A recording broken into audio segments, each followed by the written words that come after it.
Esse aqui do lado é o meu teste cardiopulmonar, que eu fiz no mês passado com o Dr. Felipe Ribeiro, na Cardiolab. E os números foram interessantes, adequados, claro, não são os meus melhores números, que eu já fui ciclista profissional, mas são números ok, bons. Para qualquer ciclista, é simplesmente o cardiologista avaliar o seu teste, falar, ó, tá tudo ok com o seu coração, pronto, libera e tchau. Só que para mim, como treinador, isso é o ponto de partida. Porque depois eu sento para estudar os números com calma. E eu identifiquei, nesse meu teste, 3 coisas que vão mudar um pouco minha planilha de treino, meu plano de treino para os próximos 3 meses. E esse é exatamente o ponto do vídeo de hoje. Eu vou te mostrar como um treinador olha para um exame desse, teste cardiopulmonar, o que os números significam, o que eu posso extrair dele e montar o treino seguinte. E se você nunca fez um teste cardiopulmonar para ver como está seu coração, para ver como estão seus números, vai entender porque eu acho que esse exame é um dos exames que o ciclista precisa fazer todo ano e que é extremamente importante. Antes de eu mergulhar nos números, eu vou fazer uma analogia breve, porque aí você vai entender mais fácil o que significa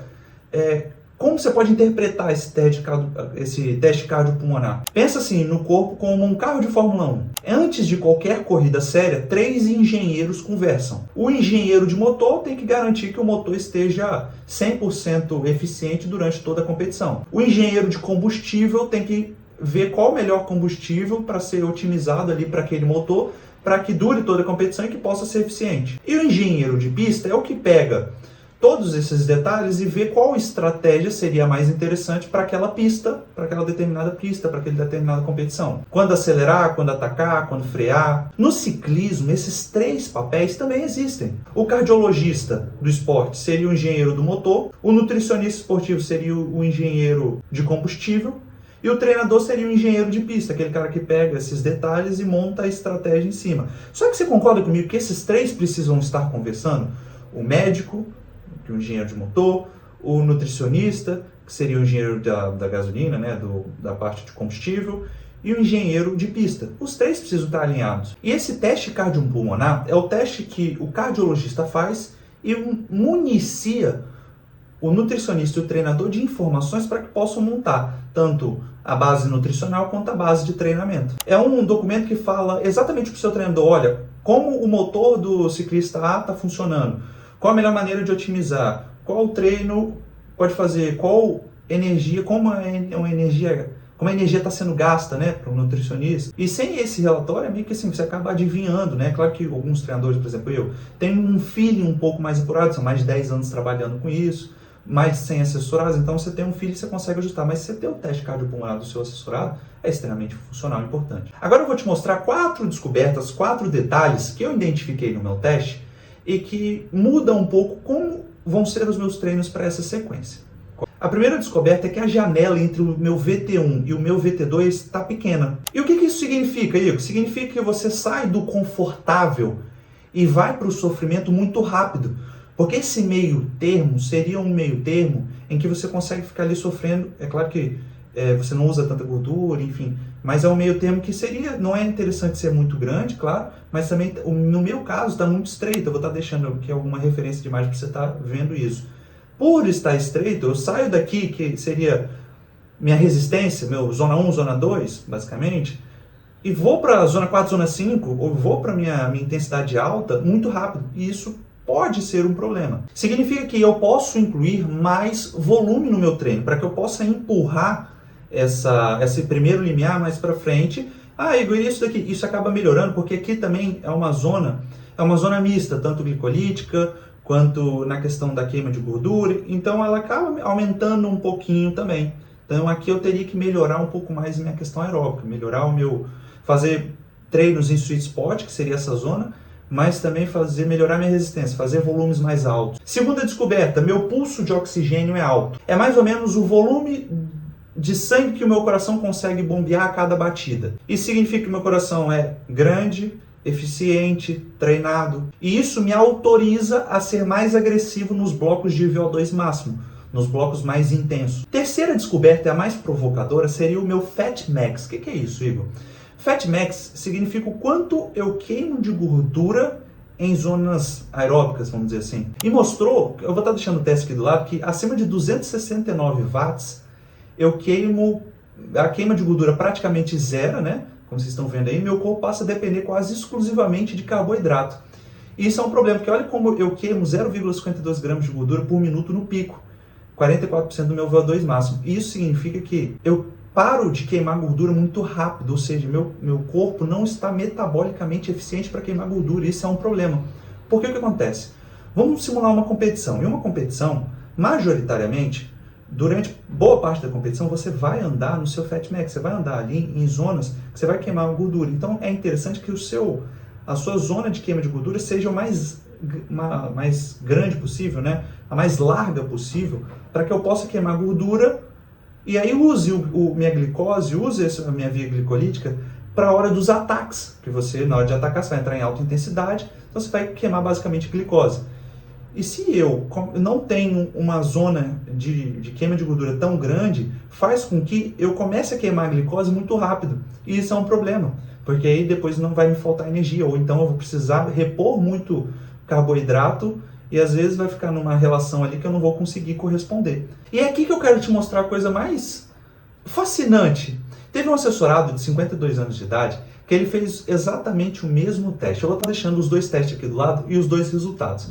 E ele queima 0,66 gramas de gordura por minuto no Fat Max contra os meus 0,52. Ou seja, ele com 52 anos de idade é metabolicamente mais flexível para usar gordura como combustível em zonas baixas, médias.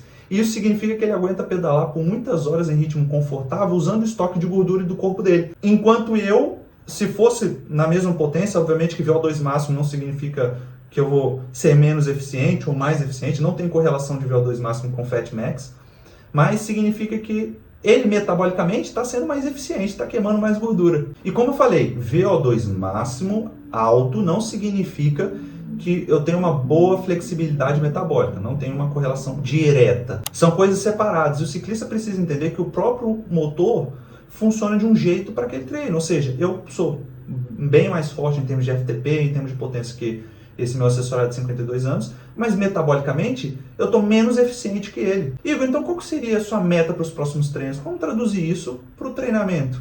É basicamente melhorar a minha eficiência metabólica em zonas de intensidade baixa para que eu dependa menos do carboidrato em pedais longos, em competição. E é um trabalho que não é em uma semana, 2 semanas corrigir isso, não, talvez meses. Então vou ter que aumentar bastante a minha quantidade de horas, migrar ali para uns treinos específicos. E isso é muito explicado porque nos últimos 6 a 8 meses eu diminui bastante esse meu volume de treino. Deixei um pouco do profissionalismo, foquei mais nessa parte do treinamento, do treinador, como ser treinador, né? E isso fez com que essa minha eficiência metabólica caísse. Mas eu vou dar um jeito para poder reverter a situação. Igor, então como que você pega essas 3 descobertas e transforma em treinamento? Primeiro ponto é você pegar esse teste e olhar os dados.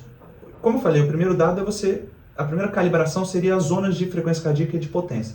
Já que você tem esses dados de maneira específica, é muito melhor do que você pegar um FTP, fazer 20 minutos de teste, diminuir 5%, isso é muito subjetivo. Então, assim, fez o teste, mediu ali de forma fisiológica com um cardiologista, vão ser esses os dados. O VT1, você sabe que a zona 2 vai terminar certinho ali no VT1.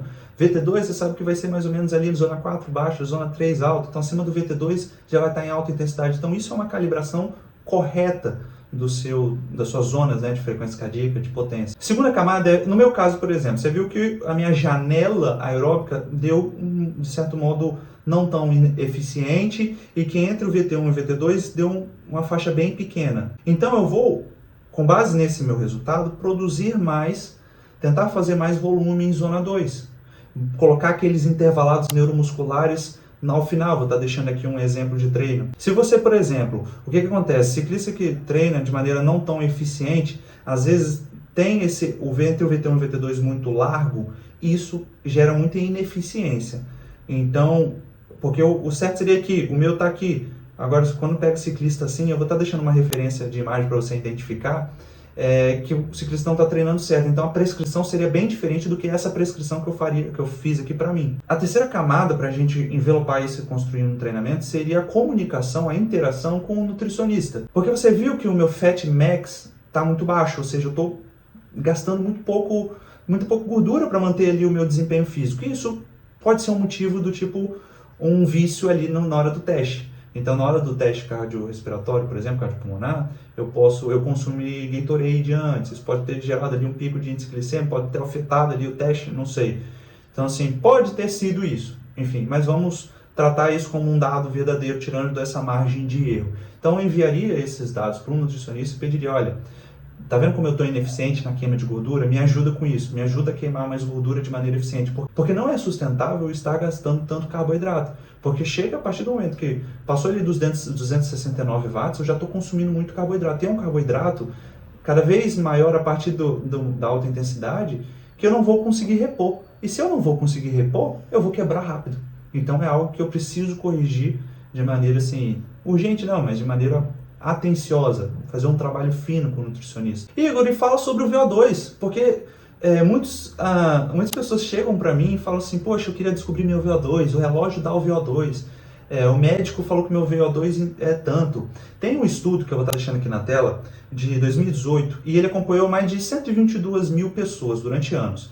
E a conclusão foi, quanto maior o seu VO2, maior a sua expectativa de vida. Ou seja, quanto maior o seu condicionamento cardiorrespiratório, com mais saúde, mais anos de vida você vive. Quero dizer também que esse teste cardiopulmonar não é só um teste de performance, não é só para ver também como é que está o seu coração, como é que está o seu desempenho físico, como é que estão as suas zonas. Não, é um teste também de longevidade, porque se o VO2 significa diretamente que quanto maior a sua expectativa de vida, é um teste de longevidade também. Por isso que na VixCC eu adotei, não só por conta dos noticiários dos últimos anos, que com o passar das pessoas fazendo mais exercício físico, Ironman sem prescrição de treinamento correta, então temos visto muitas pessoas sofrendo infarto e outros problemas cardíacos, eu falo e reitero sempre para os meus assessorados, cara, vai lá e faz o teste cardiopulmonar uma vez no ano. Eu sei que é caro,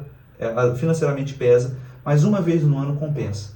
Porque assim, você vai estar fazendo um check-up do seu coração, vai estar vendo também dados para que eu possa utilizar no treinamento.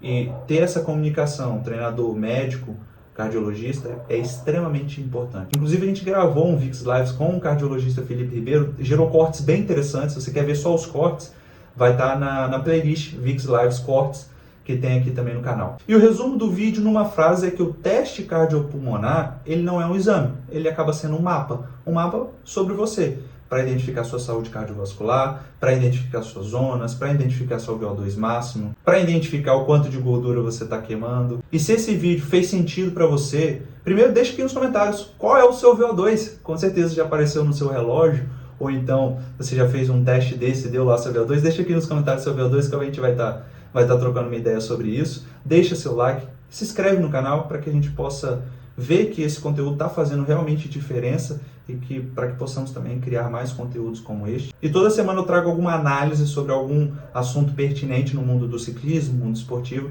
para que a gente possa treinar com inteligência. É isso, bons treinos, um abraço.